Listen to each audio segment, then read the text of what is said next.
नमस्कार दोस्तों, बहुत बहुत स्वागत है फ्रेंड्स। आज के इस वीडियो में हम पढ़ने वाले हैं प्राचीन भारत का इतिहास। फ्रेंड्स, मैं आपको बता दूं कि यहाँ पे आपको प्राचीन भारत का इतिहास बहुत ही सरल भाषा में पढ़ाया जाएगा। इसको पढ़ने के बाद आपके एग्जाम में कोई भी क्वेश्चन पूछ लिया जाए तो आप उसका जवाब आसानी से दे पाएंगे। तो इस वीडियो को बिल्कुल ही मत मिस करिएगा। यकीन मानिए ये वीडियो आपके लिए बहुत ही ज़्यादा हेल्पफुल होगा। तो चलिए शुरू करते हैं। तो देखिए, प्राचीन भारत के इतिहास को स्रोतों के आधार पर जो इतिहासकार थे उन्होंने इसे 3 भागों में बांटा है: प्रागैतिहासिक काल, आद्य ऐतिहासिक काल और ऐतिहासिक काल। तो सबसे पहले हम प्रागैतिहासिक काल के बारे में जानेंगे। तो देखिए, प्रागैतिहासिक काल यानी कि प्री हिस्टोरिक एज इतिहास का वो कालखंड है जिसमें कोई भी लिखित साक्ष्य नहीं मिले हैं। यहाँ पे सिर्फ और सिर्फ पुरातात्विक साक्ष्य मिले हैं, यानी कि खुदाई के बाद यहाँ से जो अवशेष प्राप्त हुए हैं उसी के आधार पर इतिहासकारों ने अनुमान लगाया है कि उस समय का जो मानव था वो क्या करता था, क्या खाता था, उसकी जीविका का आधार क्या था। तो ये सब वहाँ से जो अवशेष प्राप्त हुए हैं उसी के आधार पर अनुमान लगाया गया है। यहाँ पे खुदाई के बाद कोई भी लिखित साक्ष्य नहीं मिला है, जिससे इतिहासकारों ने ये पता लगाया है कि उस समय का जो मानव था वो बिल्कुल भी पढ़ा लिखा नहीं था, वो पढ़ना लिखना जानता ही नहीं था। एग्जाम्पल के लिए जैसे कि आपका पाषाण काल और ताम्र पाषाण काल। पाषाण काल यानी कि पत्थरों का काल, और ताम्र मतलब होता है तांबा, और पाषाण मतलब होता है पत्थर, मतलब तांबा और पत्थर का काल। तो ये 2 एग्जाम्पल हैं आपकी प्रागैतिहासिक काल की। उसके बाद हम जानेंगे आद्य ऐतिहासिक काल के बारे में, यानी कि प्रोटो हिस्टोरिक एज के बारे में। तो देखिए, आद्य ऐतिहासिक काल इतिहास का वो कालखंड है जिसमें पुरातात्विक साक्ष्य भी मिले हैं और लिखित साक्ष्य भी मिले हैं। लेकिन यहाँ से जो लिखित साक्ष्य मिले हैं उसमें क्या लिखा है ये अभी तक कोई भी इतिहासकार नहीं पढ़ पाया है।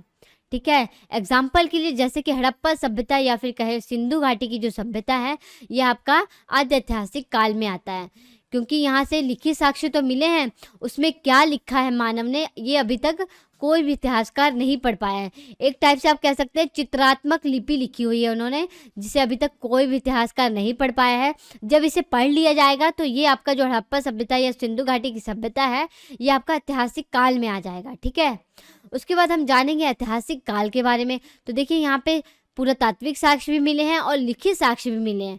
यहाँ पे खुदाई के बाद अवशेष जो प्राप्त हुए हैं, यहाँ पे लिखने के भी अवशेष प्राप्त हुए हैं, और जो लिखित साक्ष्य यहाँ से मिले हैं उसे पढ़ा भी जा सका है इतिहासकारों के द्वारा। एग्जाम्पल के लिए मैं आपको बता दूं, अशोक के शिलालेख। अगर आपसे ये पूछा जाए कि अशोक के शिलालेखों को पढ़ने वाले पहले व्यक्ति कौन थे, तो उनका नाम है James Prinsep. James Prinsep Ashoka के शिलालेखों को पढ़ने वाले प्रथम व्यक्ति थे। नोट डाउन कर लीजिएगा, इंपॉर्टेंट क्वेश्चन है ये। ठीक है, और ऐतिहासिक काल की एग्जाम्पल है वैदिक सभ्यता के बाद का जो सारा इतिहास है ना, ये आपका ऐतिहासिक काल में ही आ जाता है। जैसे कि बौद्ध धर्म, जैन धर्म, महाजनपद काल। तो उसके बाद का पूरा आपका इतिहास ऐतिहासिक काल में आता है, क्योंकि यहाँ से जो लिखित साक्ष्य मिले हैं उसे इतिहासकारों के द्वारा पढ़ा भी गया है। ठीक है, तो चलिए आज का हमारा टॉपिक है प्रागैतिहासिक काल के बारे में हम पढ़ने वाले हैं। ठीक है, आप घबराइए मत, हम धीरे धीरे सारे टॉपिक पढ़ेंगे। आद्य ऐतिहासिक काल के बारे में ही पढ़ेंगे, ऐतिहासिक काल में जो आता है वो सारा पढ़ेंगे। ठीक है, तो आज हम पढ़ने वाले हैं प्रागैतिहासिक काल के बारे में। तो देखिए, प्रागैतिहासिक काल जैसे कि मैंने आपको बता दिया कि यहाँ से कोई भी लिखित साक्ष्य नहीं मिले हैं, यहाँ से सिर्फ पुरातात्विक साक्ष्य मिले हैं। खुदाई के बाद जो अवशेष प्राप्त हुए हैं उसी के आधार पर इसका इतिहास लिखा गया है। तो इतिहासकारों ने जो यहाँ से अवशेष प्राप्त हुए ना, उसके आधार पर इतिहासकारों ने इसे भी 2 भागों में बांटा है, पाषाण काल और ताम्र पाषाण काल। तो देखिए, पाषाण काल जैसे कि मैंने आपको बताया कि पत्थरों का काल, इसमें जो मानव था वो अपनी जीवन की सुविधाओं के लिए ज़्यादा से ज़्यादा पत्थरों का ही यूज़ करता था। जैसे कि जो मानव था वो पत्थरों के घरों में रहता था, पत्थरों के बर्तन का यूज़ करता था, पत्थरों के ही औजार बनाता था। तो जो मानव का जीवन था वो ज़्यादा से ज़्यादा पत्थरों पे ही निर्भर करता था। तो ये आपका हो गया पाषाण काल। और उसके बाद है ताम्र पाषाण काल। तो देखिए, जब पाषाण काल खत्म हुआ ना, पाषाण काल खत्म होते होते क्या हुआ, जो मानव था उसने तांबे की खोज कर दी। तो जो मानव था वो तांबे के साथ साथ पत्थरों का भी यूज़ करता था। तो ये आपका हो गया ताम्र पाषाण काल। ठीक है, तो अब हम यहाँ पे पढ़ने वाले हैं पाषाण काल के बारे में और ताम्र पाषाण काल के बारे में।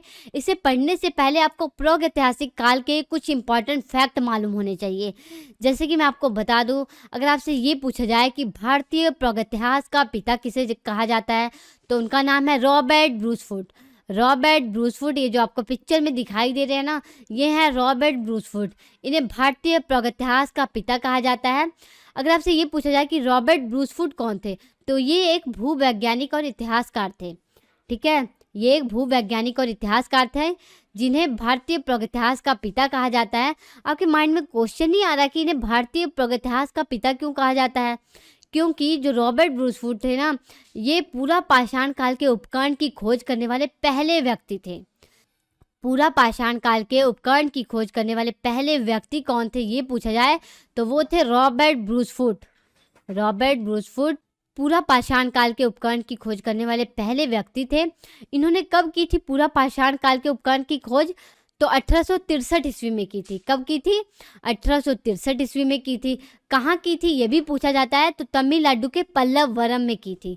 तमिलनाडु के पल्लवरम में की थी। और क्या खोजा था इन्होंने यहाँ से? तो इन्होंने यहाँ से हैंड एक्स खोजा था। हैंड एक्स का मतलब होता है कि हाथ की कुल्हाड़ी खोजी थी।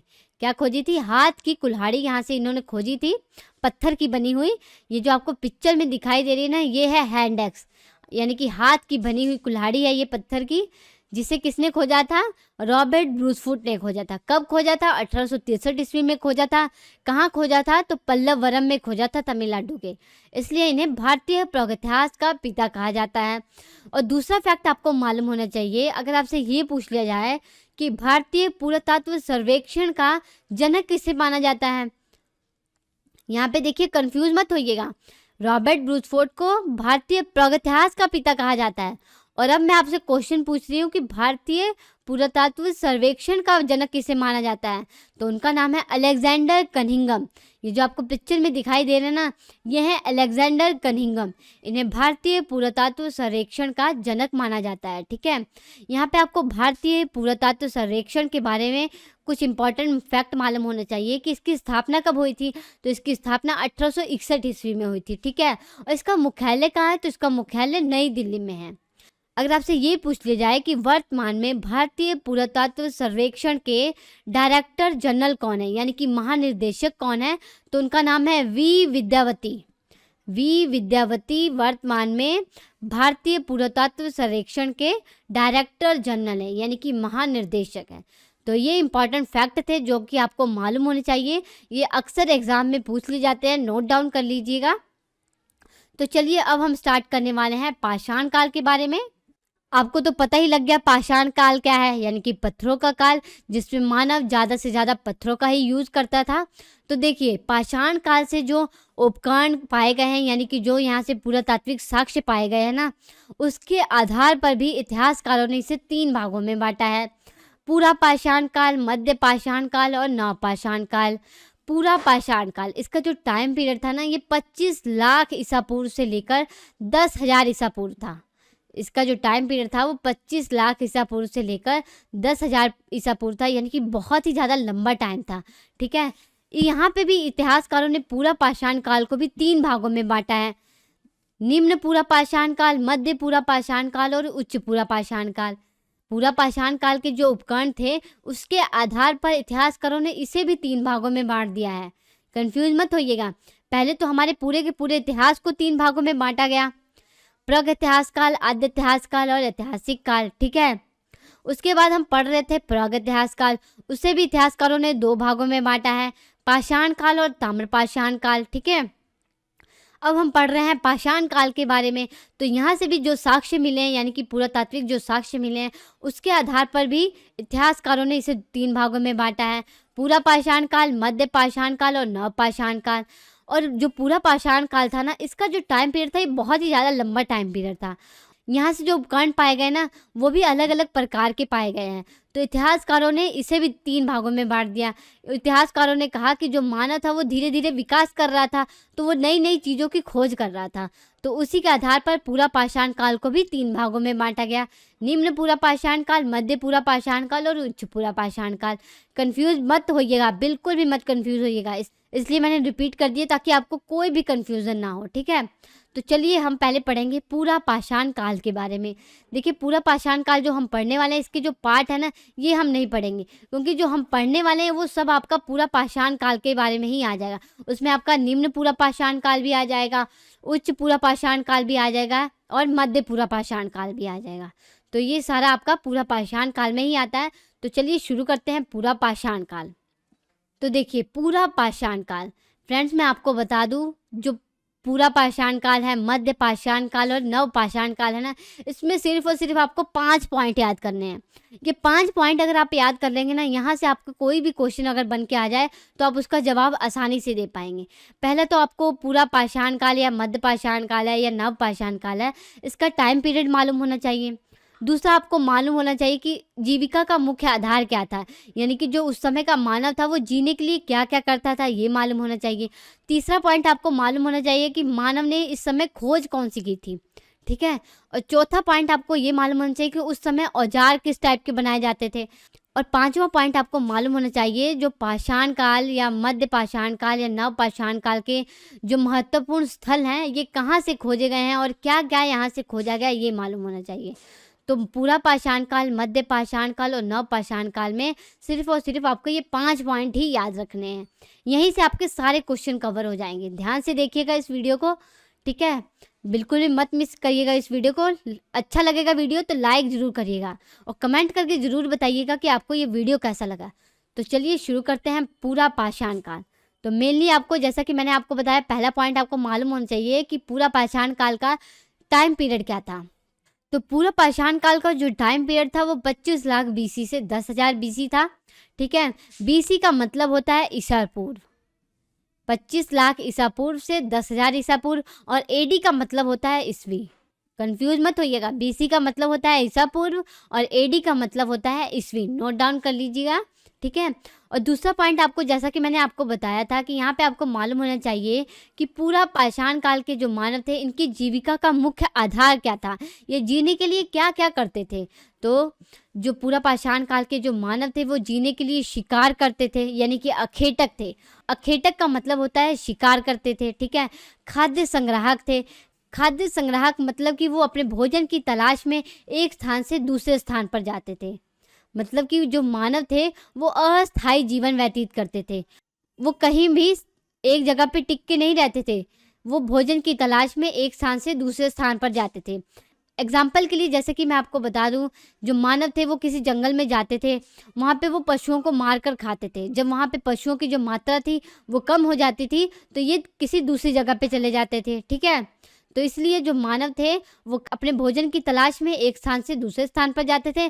दूसरा वो शिकार करते थे, शिकार करके वो अपना पेट भरते थे, ठीक है। और तीसरा पॉइंट आपको मालूम होना चाहिए कि पूरा पाषाण काल में किस चीज़ की खोज हुई थी। तो पूरा पाषाण काल में आग की खोज हो गई थी। आग की जो खोज थी वो पूरा पाषाण काल में ही हो गई थी, ठीक है। लेकिन आग का प्रयोग जो मानव था यहाँ पे नियमित रूप से नहीं करता था। नियमित रूप से आग का प्रयोग पूरा पाषाण काल में नहीं होता था, लेकिन जो आग की खोज थी वो पूरा पाषाण काल में ही हो गई थी। इंपॉर्टेंट क्वेश्चन अगर आपसे पूछ लिया जाए कि आग की खोज किस काल में हुई थी, तो पूरा पाषाण काल में हुई थी, ठीक है। और चौथा पॉइंट यहाँ पे आपको मालूम होना चाहिए कि औजार किस चीज़ से बनाए जाते थे। तो पूरा पाषाण काल में जो औजार थे वो क्वार्टजाइट पत्थरों से बनाए जाते थे, ब्लेड से बनाए जाते थे, ब्लेड यानी कि फल्क से बनाए जाते थे, और शल्क से बनाए जाते थे, ठीक है। और पूरा पाषाण काल के जो कुछ इम्पॉर्टेंट औजार हैं जैसे कि खुरचनी, फल्क, कुल्हाड़ी, ये सब पूरा पाषाण काल के मुख्य औजार थे। फल्क का मतलब होता है, जो फल्क मतलब ये मत समझिएगा ब्लेड, ब्लेड नहीं, वो पत्थरों का ही बनाया जाता था, पत्थरों को तोड़कर बनाया जाता था ये औजार, फल्क जिसे नाम दिया गया है, ठीक है। तो इस टाइप के औजार यहाँ पे बनाए जाते थे। यहाँ पे आपको पिक्चर में दिखाई दे रहा होगा, यहाँ पे देखिए इस टाइप के औजार बनाए जाते थे। तो देखिए जो औजार की जो शेप थी वो कितनी बड़ी हुआ करती थी, आपको दिखाई दे रही होगी पिक्चर में, जो औजार की शेप थी कितनी बड़ी थी। जैसा कि मैंने आपको बताया कि पूरा पाषाण काल के महत्वपूर्ण स्थलों के बारे में आपको मालूम होना चाहिए कि महत्वपूर्ण स्थल जो खोजे गए हैं पूरा पाषाण काल के, ये कहाँ कहाँ से खोजे गए हैं, वहाँ से क्या क्या खोजा गया है, ये भी मालूम होना चाहिए। तो नोट डाउन करिए कि मध्य प्रदेश के हथनोरा से और तमिलनाडु के अतरिम पक्कम से मानव की खोपड़ी के साक्ष्य मिले हैं। ये जो आपको पिक्चर में दिखाई दे रही है ना, ये है मानव की खोपड़ी।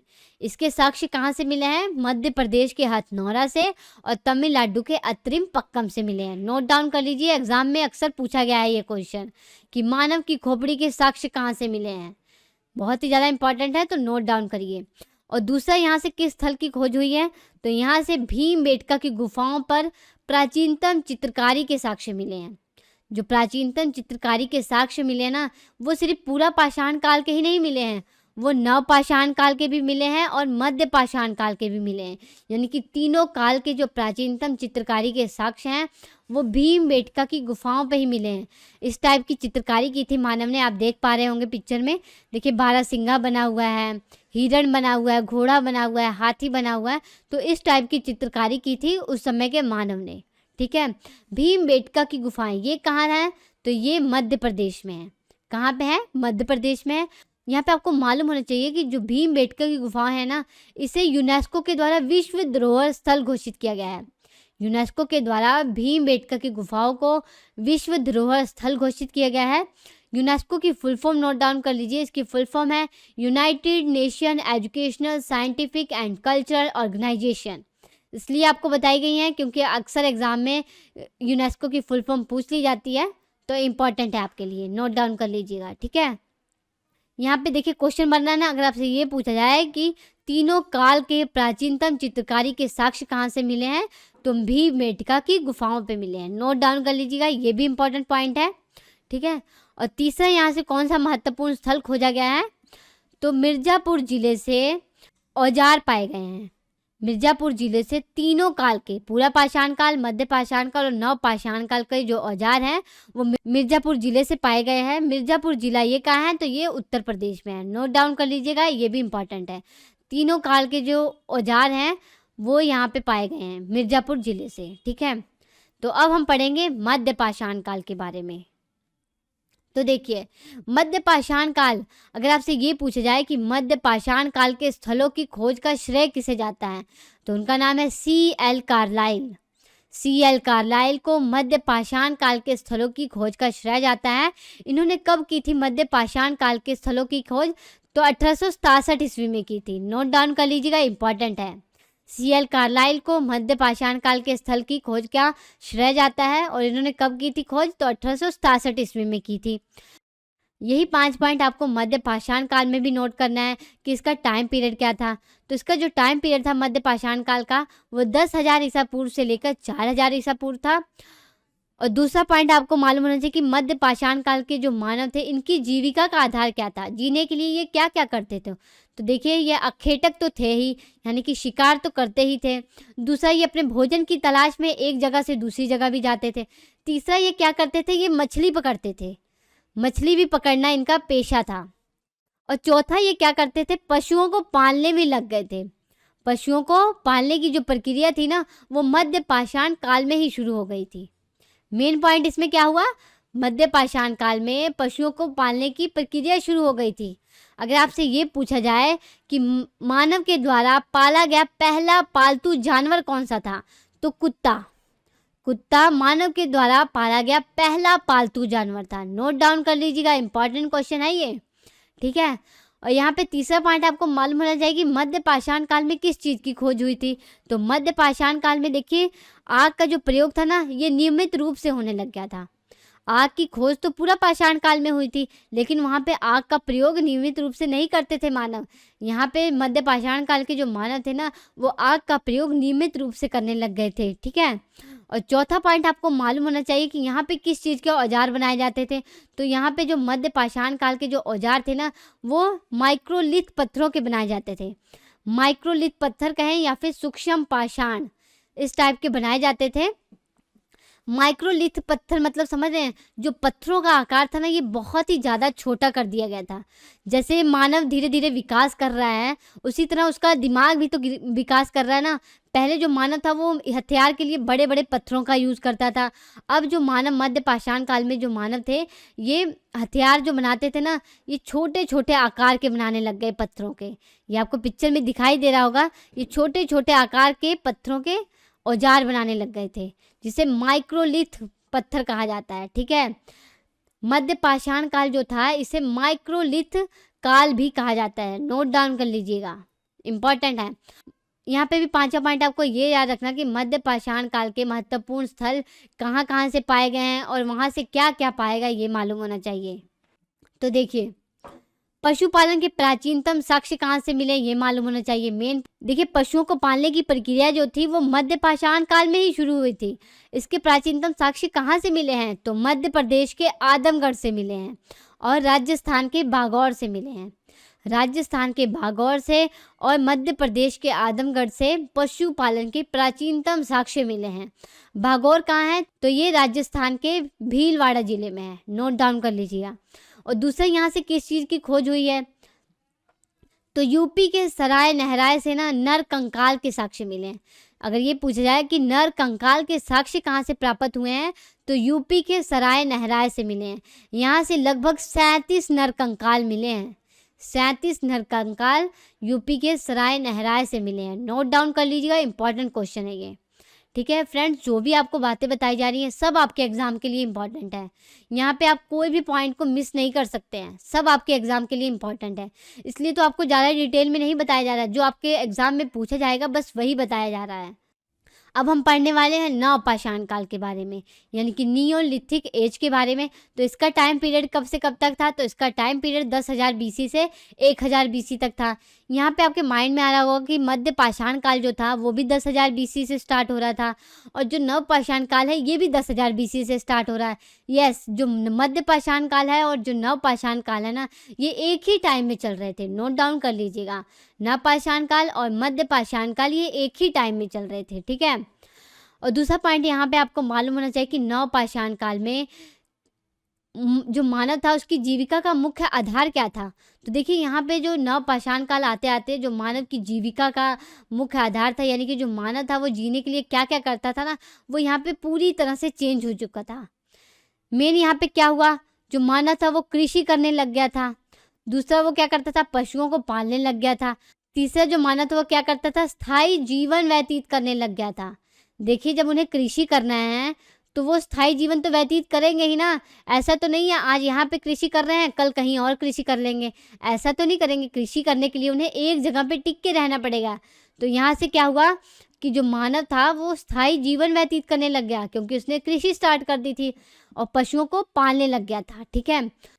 और नवपाषाण काल में एक इम्पॉर्टेंट चीज़ नोट कर लीजिएगा कि यहाँ पे जो आज का आधुनिक मानव है ना, उसका विकास पूरी तरह से हो चुका था, जिसे आप होमो सैपियंस कहते हैं।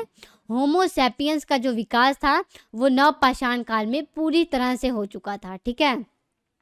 और यहाँ पे तीसरा पॉइंट आपको मालूम होना चाहिए कि नवपाषाण काल में किस चीज़ की खोज हुई थी। तो देखिए, नवपाषाण काल में पहिए की खोज हो गई थी। पहिए का जो आविष्कार था वो नवपाषाण काल में ही हो गया था। और दूसरा, यहाँ पे कृषि का भी आविष्कार हो गया था। जैसा कि आपने पढ़ा ना, जो मानव था वो कृषि करने लग गया था। तो कृषि का आविष्कार कब हुआ था, नवपाषाण काल में ही हो गया था। और यहाँ पे समाज का निर्माण हो गया था। जो मानव थे वो स्थायी जीवन व्यतीत करने लग गया था, तो कृषि करने के लिए उन्हें एक जगह पे टिक के रहना पड़ा। उससे क्या हुआ कि एक समाज का निर्माण हो चुका था। ठीक है। और चौथा पॉइंट यहाँ पे आपको याद रखना है कि औजार किस टाइप के बनाए जाते थे। तो जो नवपाषाण काल में जो औजार थे ये पॉलिशदार पत्थरों के बनाए जाने लग गए थे। पॉलिशदार पत्थरों के औजार का प्रयोग होने लग गया था यहाँ नवपाषाण काल में। और ज़्यादातर नवपाषाण काल में जो औजार यूज़ होता था वो है पत्थर की कुल्हाड़ी। ये आपको पिक्चर में मैं दिखा देती हूँ, ये आपको पिक्चर में दिखाई दे रही होगी, ये है पत्थर की कुल्हाड़ी। ये नवपाषाण काल में ज़्यादा यूज़ होती थी। और ये देखिए पिक्चर में आपको दिखाई दे रहे होंगे, ये है पॉलिशदार पत्थरों के औजार जो कि नवपाषाण काल में बनाए जाने लग गए थे। ठीक है। तो नवपाषाण काल में दो इंपॉर्टेंट पॉइंट आपको नोट करने हैं। यहाँ पे पहिए का आविष्कार हो गया था, दूसरा यहाँ पे कृषि का आविष्कार हो गया था। और यहाँ पे भी आपको महत्वपूर्ण स्थल जो नवपाषाण काल के थे, यहाँ पे भी आपको पांचवा पॉइंट यही याद रखना है कि महत्वपूर्ण स्थल नवपाषाण काल के कहाँ कहाँ से खोजे गए और वहाँ से क्या क्या खोजा गया। नोट डाउन कर लीजिए। तो देखिए, पहले तो नवपाषाण काल में गर्त आवास के साक्ष्य मिले हैं।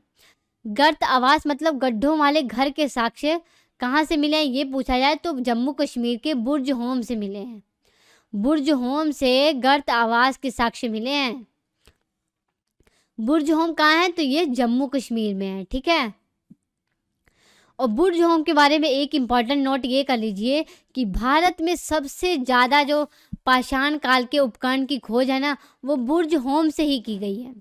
बुर्ज होम से भारत के सबसे ज़्यादा पाषाण कालीन उपकरण की खोज की गई है। नोट डाउन कर लीजिएगा, इम्पॉर्टेंट क्वेश्चन है। और बुर्ज होम से क्या मिला है? यहाँ पे कुत्तों के साथ मालिक को कब्र में दफनाने के भी साक्ष्य मिले हैं। कुत्ते के साथ मालिक को कब्र में दफनाने के जो साक्ष्य हैं वो बुर्ज होम से ही मिले हैं। नोट डाउन कर लीजिएगा।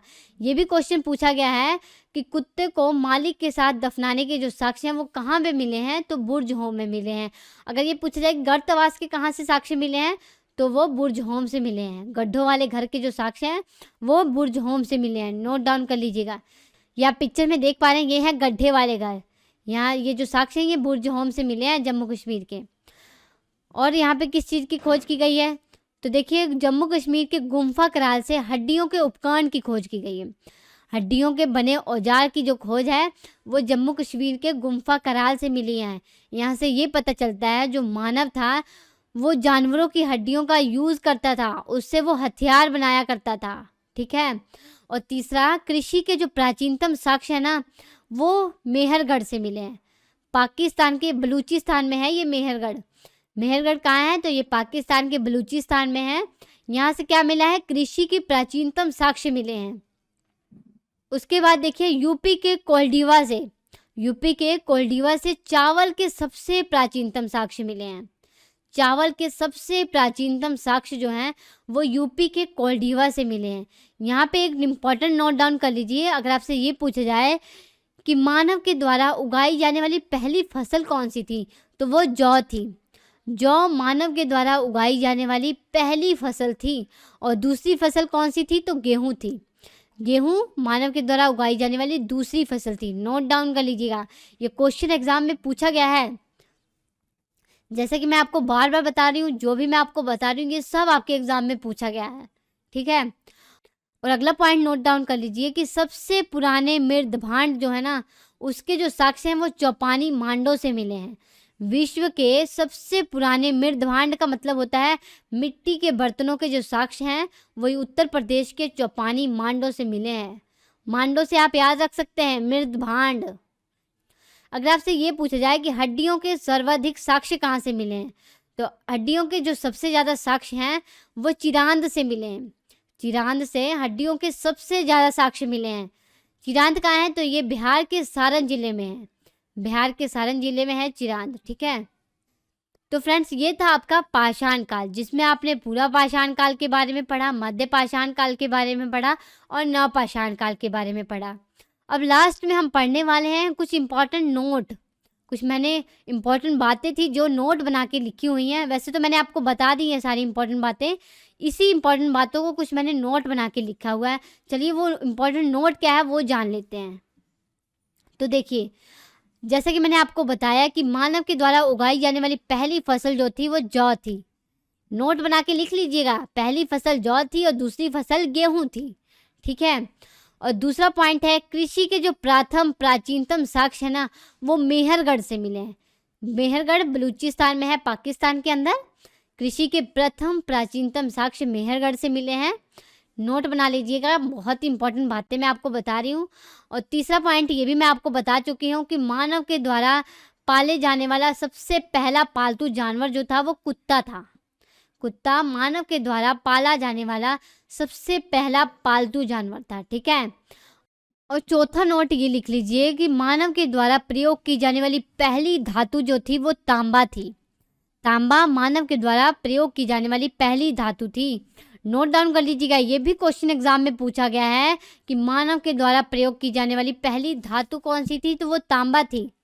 देखिए फ्रेंड्स, जब पाषाण काल खत्म हो रहा था ना, पाषाण काल में जो नव पाषाण काल था ये खत्म होते होते क्या हुआ, जो मानव था उसने तांबे की खोज कर दी थी। तो मानव के द्वारा प्रयोग की जाने वाली जो पहली धातु थी वो तांबा थी। जो मानव था वो तांबे के साथ साथ पत्थर का भी यूज करता था, जो कि आपका कहलाता है ताम्र पाषाण काल, ठीक है। और मानव के द्वारा बनाया जाने वाला तांबे के साथ प्रथम औजार कौन सा था, तो वो कुल्हाड़ी थी। तांबे का इस्तेमाल करके जो प्रथम औजार मानव ने बनाया था वो कुल्हाड़ी थी। ये भी नोट डाउन कर लीजिएगा। तो ये 4 इम्पॉर्टेंट नोट जो मैंने आपको बताया ना, ये तो मोस्ट इम्पॉर्टेंट है। यहाँ से अक्सर एग्जाम में क्वेश्चन पूछ लिए जाते हैं, और जो मैंने आपको सारी बातें बताई हैं वो भी सब इम्पॉर्टेंट है, तो नोट डाउन कर लीजिएगा, ठीक है। तो फ्रेंड्स, आपको वीडियो कैसा लगा कमेंट करके ज़रूर बताइएगा, लाइक भी करिएगा इस वीडियो को। अच्छा लगा तो इस चैनल को ज़रूर सब्सक्राइब करिएगा। हम आपसे मिलते हैं नेक्स्ट लेक्चर में, तब तक के लिए नमस्कार।